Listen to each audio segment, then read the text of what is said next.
Abu Nawas merupakan sosok yang memiliki kecerdasan dan keunikan dalam menyelesaikan segala permasalahan yang dihadapinya. Dikisahkan pada saat itu, Raja Harun al-Rasyid menunjuk kawannya untuk menjabat sebagai gubernur di kota Abu Nawas.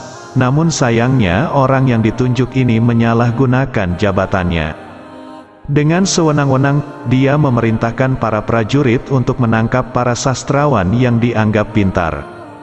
Setelah beberapa sastrawan berhasil ditangkap kecuali Abu Nawas, mereka dihadapkan kepada gubernur yang baru.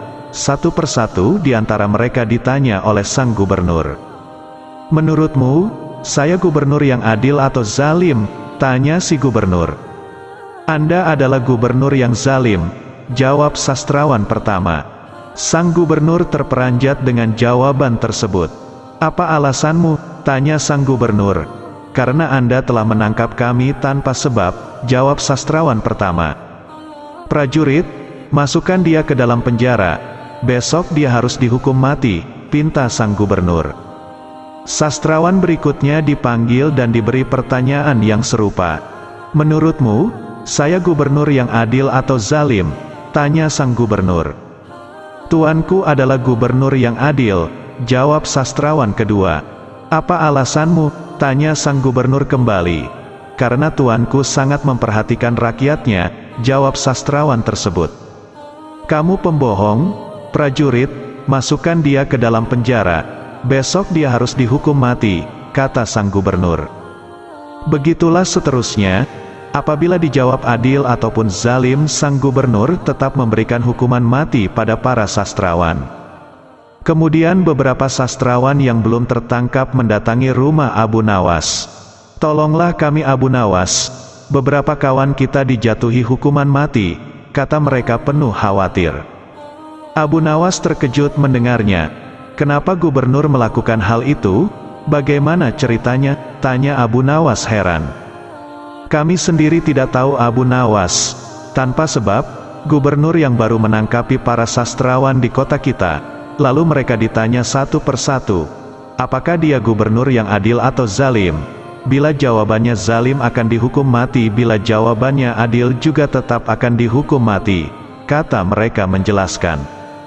"Pasti gubernur sakit, dia sudah tidak waras," ucap Abu Nawas.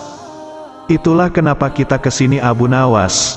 Kita mendatangimu agar kau menyelamatkan kawan-kawan kita, sebab rencananya, besok kawan-kawan kita akan dihukum mati," tutur mereka. "Baiklah, aku akan ke istana gubernur sekarang juga. Kalian pulanglah," ucap Abu Nawas. Maka berangkatlah Abu Nawas ke istana. Sesampainya di tempat gubernur, Abu Nawas langsung menghadap sang gubernur. Melihat kehadiran Abu Nawas, sang gubernur langsung emosi. "Ngapain kau datang ke istanaku?" tanya sang gubernur. "Saya mendengar kabar, Anda menyuruh beberapa prajurit untuk menangkapi para sastrawan pintar di kota ini. Tapi kenapa aku tidak ditangkap? Saya sangat tersinggung," jawab Abu Nawas. "Oh, jadi kamu menganggap dirimu bagian dari mereka?" tanya sang gubernur. "Tentu saja masyarakat di kota ini tahu siapa aku. Aku adalah sastrawan terpandai di kota ini," balas Abu Nawas. "Baiklah, Algojo, tangkap Abu Nawas dan penggal lehernya," pinta sang gubernur.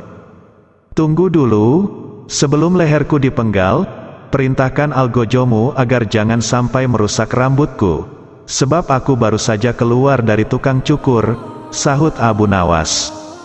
Mendengar itu sang gubernur langsung tertawa. "Itulah jiwa kesatria yang aku kagumi darimu Abu Nawas. Aku mengampunimu Abu Nawas," kata sang gubernur. "Bolehkah aku meminta satu permintaan?" tanya Abu Nawas. "Apa permintaanmu? Katakan saja," jawab sang gubernur. "Saya juga minta pengampunan untuk kawan-kawanku," pinta Abu Nawas. Sejenak sang gubernur terdiam. "Aku akan mengabulkan permintaanmu. Tapi ada syaratnya, kamu harus bisa menjawab 3 pertanyaanku," ujar sang gubernur. "Baik tuan, saya siap menjawabnya," sahut Abu Nawas. "Menurutmu aku gubernur yang adil atau zalim?" tanya sang gubernur. "Tuan bukan gubernur yang adil. bukan pula gubernur yang zalim. Orang-orang yang zalim itu adalah kita, sedangkan Tuan adalah pedang keadilan yang membalas kezaliman, jawab Abu Nawas. Luar biasa, jawabanmu sungguh menakjubkan Abu Nawas. Sekarang pertanyaan kedua, mana yang lebih bermanfaat, matahari atau bulan? Tanya sang gubernur. Matahari terbit di siang hari bersamaan dengan terangnya dunia, maka menurutku matahari kurang bermanfaat, sementara bulan terbit di waktu malam yang menerangi dunia dan menjadikannya seperti siang. Maka menurutku manfaat bulan lebih besar, jawab Abu Nawas. Sang gubernur pun tertawa dengan jawaban Abu Nawas, meskipun nyeleneh tapi masuk akal. Baiklah Abu Nawas, sekarang pertanyaan yang terakhir, menurutmu warna angin itu apa? Tanya sang gubernur. Warna angin itu merah Tuan, jawab Abu Nawas enteng.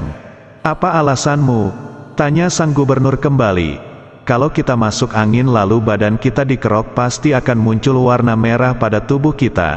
Itu menunjukkan kalau anginnya sedang keluar, berarti warna angin adalah merah, jawab Abu Nawas. Untuk kedua kalinya sang gubernur dibuatnya tertawa terpingkal-pingkal karena jawaban dari Abu Nawas. Kamu memang cerdik Abu Nawas. Kamu mendapatkan apa yang kau inginkan. Ternyata apa yang dikatakan Baginda Raja tentangmu memang benar Abu Nawas, tutur sang gubernur. Abu Nawas spontan kaget mendengar nama Baginda Raja disebut. Maksudnya Tuan bagaimana? Tanya Abu Nawas penasaran. Sebelum aku ditugaskan kemari, Baginda Raja memberitahu saya, kalau di kota ini banyak sastrawan pintar dan di antara sastrawan yang paling cerdik adalah kamu. Saya berniat memanggil mereka untuk saya kasih hadiah, tapi sebelumnya saya ingin mengerjai mereka dulu. Ternyata kamu malah datang untuk membantu mereka dan ini adalah suatu kesempatan bagi saya untuk menguji kecerdasanmu. Jelas sang gubernur menjelaskan. Jadi hukuman mati yang Tuan berikan hanya pura-pura? Tanya Abu Nawas kaget. Benar Abu Nawas, saya hanya ingin mengerjai mereka sebelum aku memberikan hadiah kepada mereka, jawab sang gubernur. Abu Nawas pun terdiam sejenak. Kurang ajar, ternyata aku masuk ke dalam perangkapnya. Tunggu saja pembalasanku nanti, ucap Abu Nawas dalam hati.